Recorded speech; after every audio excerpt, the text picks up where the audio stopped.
Aluminium vial crimping machine. बोतल पर rubber plug लगाएं। यह मशीन विभिन्न आकारों की बोतलों को सील कर सकती है।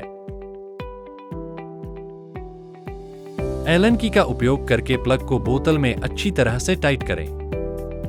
ध्यान रखें कि इसे ज्यादा टाइट न करें ताकि कोई नुकसान न हो।